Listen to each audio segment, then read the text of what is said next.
ಚುನಾವಣಾ ಕಣ ರಂಗೇರ್ತಾ ಇದೆ. ಚಿಕ್ಕೋಡಿ ಲೋಕಸಭಾ ಬಿಜೆಪಿಯ ಅಭ್ಯರ್ಥಿ ನಾಮಪತ್ರವನ್ನ ಸಲ್ಲಿಕೆ ಮಾಡುತ್ತಾರೆ. ಚಿಕ್ಕೋಡಿಯ ಲೋಕಸಭಾ ಕ್ಷೇತ್ರದ ಬಿಜೆಪಿ ಅಭ್ಯರ್ಥಿ ನಾಮಪತ್ರವನ್ನ ಇವತ್ತು ಸಲ್ಲಿಕೆ ಮಾಡಿದ್ದಾರೆ. ಅಣ್ಣಾ ಸಾಹೇಬ್ ಜೊಲ್ಲೆ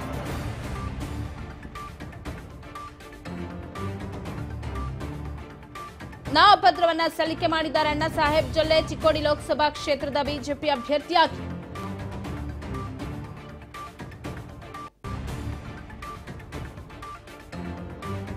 ಚುನಾವಣಾಧಿಕಾರಿ ರಾಹುಲ್ ಶಿಂಧೆಗೆ ನಾಮಪತ್ರವನ್ನ ಸಲ್ಲಿಕೆ ಮಾಡಿದ್ದಾರೆ. ಚಿಕ್ಕೋಡಿ ಲೋಕಸಭಾ ಬಿಜೆಪಿ ಅಭ್ಯರ್ಥಿ ನಾಮಪತ್ರ ಸಲ್ಲಿಕೆ ಮಾಡಿದ್ದಾರೆ. ಅಣ್ಣಾ ಸಾಹೇಬ್ ಜೊಲ್ಲೆ ರಾಹುಲ್ ಶಿಂಧೆಗೆ ನಾಮಪತ್ರವನ್ನ ಸಲ್ಲಿಕೆ ಮಾಡಿದ್ದಾರೆ. ಚಿಕ್ಕೋಡಿಯಲ್ಲಿ ಚುನಾವಣಾ ಕಣ ರಂಗೇರತ್ತೆ. ಉಮೇದುವಾರಿಕೆ ಸಲ್ಲಿಕೆ ಅಂದ ತಕ್ಷಣನೇ ಚುನಾವಣೆ ರಣಕಣಕ್ಕೆ ಸಿದ್ಧ ಆದ್ರೂ ಅಭ್ಯರ್ಥಿಗಳು ಅಂತಲೇ ಅರ್ಥ. ಚಿಕ್ಕೋಡಿ ಲೋಕಸಭಾ ಬಿಜೆಪಿ ಅಭ್ಯರ್ಥಿ ನಾಮಪತ್ರ ಸಲ್ಲಿಕೆ ಮಾಡಿದ್ದಾರೆ. ಅಣ್ಣಾ ಸಾಹೇಬ್ ಜೊಲ್ಲೆ ಅಥವಾ ಪ್ರಿಯಾಂಕಾ ಜಾರಕಿಹೊಳಿ ಅಪೋಸಿಟ್ ಕ್ಯಾಂಡಿಡೇಟ್ ಚುನಾವಣಾಧಿಕಾರಿ ರಾಹುಲ್ ಸಿಂಧೆಗೆ ನಾಮಪತ್ರವನ್ನ ರವಾನಿಸಿದ್ದಾರೆ. ಅಣ್ಣಾ ಸಾಹೇಬ್ ಜೊಲ್ಲೆ ನಾಮಪತ್ರವನ್ನ ಸಲ್ಲಿಕೆ ಮಾಡಿದ್ರು.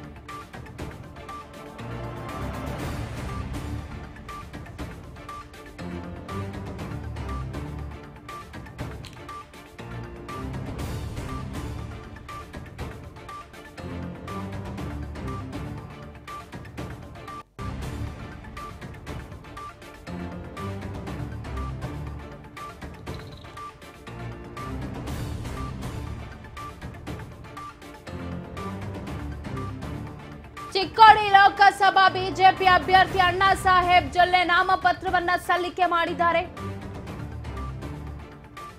ಶಕ್ತಿ ಪ್ರದರ್ಶನ ಮಾಡೋದಕ್ಕೆ ಮುಂದಾಗಿದ್ದಾರೆ ಬಿಜೆಪಿ ಅಭ್ಯರ್ಥಿ. ಇತ್ತ ಕಾಂಗ್ರೆಸ್ ಪ್ರಿಯಾಂಕಾ ಖರ್ಗೆ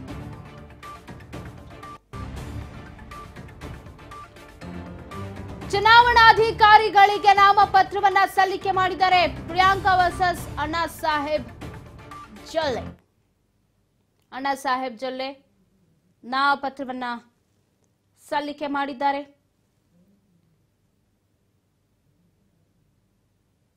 ಚಿಕ್ಕೋಡಿ ಲೋಕಸಭೆ ಬಿಜೆಪಿ ಅಭ್ಯರ್ಥಿಯಾಗಿ ಚುನಾವಣಾಧಿಕಾರಿ ರಾಹುಲ್ ಶಿಂಧೆಗೆ ನಾಮಪತ್ರವನ್ನ ರವಾನೆ ಮಾಡಿದ್ದಾರೆ. ಕೊನೆಗೆ ಚಿಕ್ಕೋಡಿ ಲೋಕಸಭಾ ಕ್ಷೇತ್ರದ ರಣಕಣ ರಂಗೇರಿದೆ. ಈ ಭಾಗದಲ್ಲಿ 7ನೇ ತಾರೀಕು ಚುನಾವಣೆ ನಡೆಯುತ್ತೆ. 2ನೇ ಹಂತದಲ್ಲಿ ಕರ್ನಾಟಕದಲ್ಲಿ ಚುನಾವಣೆ ನಡೆಯುವಂತ ಸಂದರ್ಭದಲ್ಲಿ ಚಿಕ್ಕೋಡಿ, ಶಿವಮೊಗ್ಗ ಈ ಭಾಗದಲ್ಲೆಲ್ಲ ನಾಮಪತ್ರವನ್ನ ಸಲ್ಲಿಕೆ ಮಾಡ್ತಿರೋದು.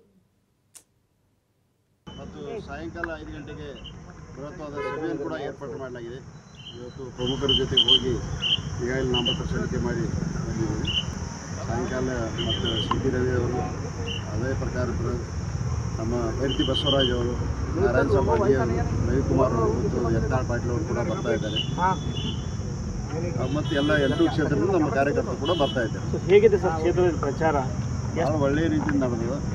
ಹೋದ ಸಲ ಕೂತು ಲೀಡ್ ಹೆಚ್ಚಾಗ್ತದೆ. ಎಲ್ಲ ಜನರು ಕೂಡ ಈಗಾಗಲೇ ನಮ್ಮ ಭಾಗದಿಂದ ಎಲ್ಲರೂ ಕೂಡ ನಮ್ಗೆ ಒಂದು ಪಾರ್ಟಿ ಮಾಡಿ ಬರ್ತಾ ಇದ್ದಾರೆ. ಅದೇ ಪ್ರಕಾರ ಅವರು ಸಪೋರ್ಟ್ ಕೂಡ ಮಾಡ್ತಾ ಇದ್ದಾರೆ. ಇವತ್ತು ನಮ್ಮ ಮೋದಿಯವರು ಹೇಳಿರ್ಬೋದು, ನಾವು ಮಾಡಿದಂಥ ಕಾರ್ಯ ಇರ್ಬೋದು, ಎಲ್ಲವನ್ನೂ ಸೇರಿ ನಮಗೆ ಬೆಂಬಲವನ್ನು ನೀಡ್ತಾ ಇದ್ದಾರೆ. ಸರ್, ಜಿಲ್ಲೆಯ ಪ್ರಮುಖ ನಾಯಕರು ಯಾರಾದರೂ ಪ್ರಚಾರದಲ್ಲಿ ಭಾಗಿರ್ತಾರೆ ಅಥವಾ ರಾಜ್ಯ? ಎಲ್ಲರೂ ಈ ಒಂದು ರೌಂಡ್ ಆಲ್ಮೋಸ್ಟ್ ಆಲ್ ಮುಗಿಸಿದ್ದೀವಿ. ನಮ್ಮ ಭಾರತೀಯ ಜನತಾ ಪಕ್ಷದ ಅಧಿಕೃತ ಅಭ್ಯರ್ಥಿಯಾದಂಥ ಸನ್ಮಾನ್ಯ ಅಣ್ಣಾ ಸಾಹೇಬ್ ಜೊಲ್ಲೆ ಅವರ ಪರವಾಗಿ ನಾವೆಲ್ಲರೂ ಪ್ರಚಾರವನ್ನು ಮಾಡ್ತಾ ಇದ್ದೀವಿ.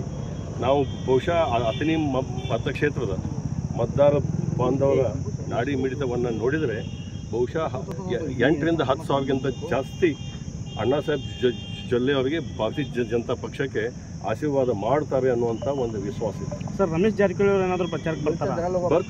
ಹ್ಞೂ ಸರ್. ಅವರು ಬೆಳಗಾವಿ ಮಾಡ್ತಾರೆ ಅಥವಾ ಸರ್ ಯಾಕೋ ಕಾಣ್ತಾ ಇಲ್ಲ ಮಗಳಿದ್ದಾಳೆ ಅಂತ ಈಗ ಅದನ್ನು ನೀವೆಲ್ಲ ಮಾಡಿದಂಥ ಒಂದು ಇದು ತಾವು ಮಾಧ್ಯಮದಲ್ಲೇ ನೋಡ್ತಾ ಇದ್ದೇನೆ, ಅವರೆಲ್ಲೂ ಹಿಂಗೆ ಮಾತಾಡಿದ್ರು. ಕುಮಟಳ್ಳಿ ಅವರು ಜಾಸ್ತಿ ಪ್ರಚಾರ ಮಾಡ್ತಾರೆ ಅನ್ನೋ ಆರೋಪ. ಅದು ನೀವು ಮಾಡ್ತಾ ಇರ್ಬೋದು, ಸಾಮಾನ್ಯರಲ್ಲಿ ನೀವು ಹೋಗಿ ನಮ್ಮ ಕ್ಷೇತ್ರದೊಳಗೆ ಸ್ವಲ್ಪ ಸಭೆ ಮಾಡಿರಿ. ಎಲ್ಲವೂ ನಾವೆಲ್ಲ ತಿರುಗ್ತಾ ಇದ್ದೀವಿ. ಭಾರತೀಯ ಜನತಾ ಪಕ್ಷದ ಅಭಿಮಾನಿಗಳು, ಮುಖಂಡರು ನಾವೆಲ್ಲವೂ ಕೆಲಸವನ್ನು ಮಾಡ್ತಾ ಇದ್ದೀವಿ. ಅಣ್ಣಾ ಸಾಹೇಬ್ ಜೊಲ್ಲೆ ಅವರ ಗೆಲುವು ನಿಶ್ಚಿತ. ಈ ಒಂದು ರೌಂಡ್ ಲೋಕಸಭಾ ಕಣ ರಂಗೇರತ್ತೆ ಅಂತ ಹೇಳ್ಬೋದು. ಪ್ರಿಯಾಂಕಾ ವರ್ಸಸ್ ಅಣ್ಣಾ ಸಾಹೇಬ್ ಜೊಲ್ಲೆ. ನಾವು ಕೂಡ ಸರ್ವೆ ಮಾಡಿದ್ವಿ. ಸರ್ವೆ ಪ್ರಕಾರ ಕೂಡ ಬಹಳ ಪರ್ಸೆಂಟೇಜ್ ಅಣ್ಣಾ ಸಾಹೇಬ್ ಜೊಲ್ಲೆ ಅವರಿಗೆ ಇದ್ರೂ ಕೂಡ ಈ ಬಾರಿ ನೋಡೋಣ ಯಾವ ಥರ ಇರುತ್ತೆ ಅಂತ. ಕ್ಷೇತ್ರ ಅಂತೂ ಕ್ಷಣ ಕ್ಷಣಕ್ಕೂ ಟಫ್ ಆಗ್ತಾನೆ ಹೋಗ್ತಾ ಇದೆ. ಸೊ ಚುನಾವಣಾಧಿಕಾರಿಗಳಿಗೆ ಇವತ್ತು ಭೇಟಿಯಾಗಿ ನಾಮಪತ್ರವನ್ನ ಸಲ್ಲಿಕೆ ಮಾಡಿದ್ದಾರೆ.